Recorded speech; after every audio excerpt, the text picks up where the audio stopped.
Let's get started with issue one, the Republican National Convention, virtual style. After last week's Democratic National Convention, conducted virtually for the first time due to the pandemic, this week was the Republicans' turn to talk to America and tell their story of why Donald Trump deserves 4 more years as president. Yet the energy and enthusiasm for who should lead this nation, it is real today as it was 4 years ago. My grandfather's 99th birthday would have been tomorrow. Growing up, he had to cross the street if a white person was coming. He suffered the indignity of being forced out of school as a 3rd grader to pick cotton, and he never learned to read or write. Yet, he lived long enough to see his grandson become the first African American to be elected to both the United States House and the United States Senate in the history of this country. Our family went from cotton to Congress in one lifetime. And that's why I believe the next American century can be better than the last. The contrast between the two conventions was stark, with the Democrats nominating Biden as their candidate on a platform of decency needed in the Oval Office, tackling social injustice, fixing an economy crippled by the global pandemic, and what the Democrats believe is an election in which democracy itself is at stake. Meanwhile, the Republicans focused on President Trump's jobs creation, positive economy and stock market growth before the pandemic, defending law and order, and the continuing themes of draining the swamp and putting America first. Have the Republicans this week delivered a clear and convincing message as we head into the November election? Pat. Seth, I'll tell you, the real speech that set out the framework for this election and the Republican grand strategy was that of Vice President Pence at Fort McHenry. It's going to be a campaign of contrasts, of collisions, us and them. Pence started off talking about the support for the police in opposition to the rioters, arsonists, looters, and how Joe Biden has given them aid and comfort. Joe Biden was portrayed as pro-abortion Catholic and a bad Catholic who's given up on right to life. The Democrats were portrayed as a party that really believes America is shot through with systemic racism, and we're going through a summer of darkness, whereas Republicans believe we're a great and good country and getting greater under Trump. I think it's an effective approach, quite frankly, because it's going to force Joe Biden out of his basement to defend himself, and the Republicans are going to be on the offensive on issues they believe in all the way through to November. I think doing a virtual convention, it was kind of clunky. I don't think they did as well as the Democrats, and I thought it was ethically really questionable the way they used the White House as a backdrop. But having said that, I think it succeeded from Trump's point of view. The issues Pat mentions are all directed solidly at the base, but the second and third days of the convention, including the speeches that led up to Pence, were about convincing white suburban America, women, that Donald Trump is not a racist, that he really welcomes immigrants. They even showed a naturalization ceremony. He pardoned a black man who'd been a bank robber and was now doing good things working with felons. Those were all good moments designed to chip away at Biden's extraordinary gender gap, which really is pivotal in the suburbs. He also, I think the convention also succeeded. They put so many black men and white women on the stage that you would almost forget that the Republican Party is largely a white men's party.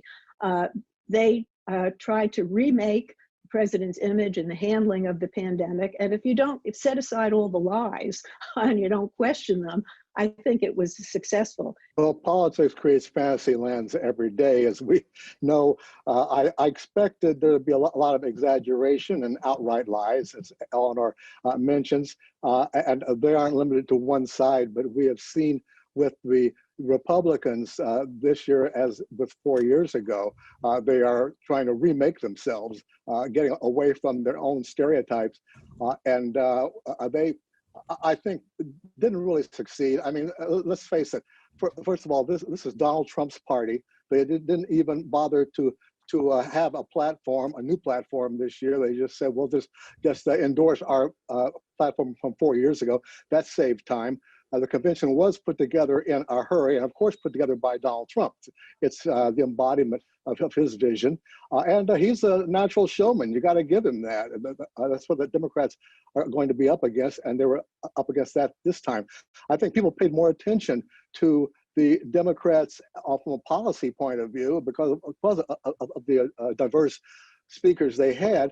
And with the Republicans, you have Donald Trump as the main attraction, and the ratings were kind of reflected that early in the week anyway, with the lower ratings than what the Democrats had at the end of their convention. And I think this is something that we're going to continue to see. Inez, what's your take on how the convention's gone this week? And let me also ask you in particular, were you in any way surprised that speakers such as Larry Kudlow were referring to the COVID virus in the past tense? Was there any kind of a credibility issue there? So first, the general impression of the convention, I agree. I think it was done well. And I think 2 points stood out to me. One, some of the best speeches of this convention so far have not been from politicians. They have not been even from the Trump family.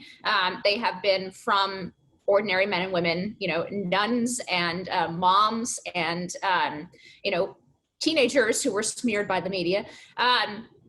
So I think that was a good decision. Actually, if as a viewer, I preferred to see even more of that. And so that's one thing that stuck out to me. And the second piece is the focus on culture war issues. I think very differently than past conventions, over and over again, you hear the issues brought up. First of all, law and order and the riots. Second, school choice has been a huge part of this convention in a way that it hasn't been for past Republican conventions, even though it's been in the platform forever. And abortion has made more than one appearance as an issue. There is a real focus on culture war issues in this convention, and I think that's wise. I think there's actually a broader swath of Americans who agree with Trump on a lot of these culture war issues than necessarily agree with other parts of the Republican platform. So actually, I think those issues are less divisive than many in the media would assume they are, and actually think they do attract more people to the party. I mean, I think that's obvious that Trump has quite low approval ratings, even within his own party, in terms of his handling of the coronavirus crisis. Now, I think some of that is driven by media narratives, but some of it is fair criticism of his administration that did not ramp up testing very quickly. Now we do see that, but that was a criticism in the initial months of the pandemic. And I think it's a fair thing to criticize. However, I do think that the mood of the country is now focused on riots, on the fact that our cities are increasingly fire lit in the evenings, and curfews have to be enforced. And I think that will help Donald Trump. The more focus is on that issue and the less on coronavirus, I think the more it helps Donald Trump in November. Briefly, Seth, let me get in here if I might. go right ahead. I think Inez is exactly right. Look at Joe Biden the day of the Pence speech. He came out to denounce needless violence. He was forced to do that by the attacks on him. Before, he's come out and said, I don't believe in defunding the police. Trump clearly has problems as a candidate. He carries baggage. Who voted for Biden, who liked Biden, who started his career. He's going to have to choose between them. Again and again and again, he's going to be forced to do it. And he's going to have to come out of that basement pretty soon because you can't defend yourself against attacks. And when you start counterattacking, you start losing support. We're going to discuss Kenosha in more detail. And I must say, the convention was tone deaf when it comes to what's going on in the country. The only one who actually acknowledged the pain in the country from COVID was the First Lady. And when you listen to her entire speech, she did fine, except you have to put it in the context that her husband is the biggest bully on social media and her Be Best campaign is laughable at best. It amazes me how Donald Trump works really hard to kill Obamacare and then brags about how he supports its benefits. He doesn't. And this is something we've become so accustomed to now that it hardly makes news anymore. Will the public, will the voters decide that enough is enough? That's what this campaign is going to be about.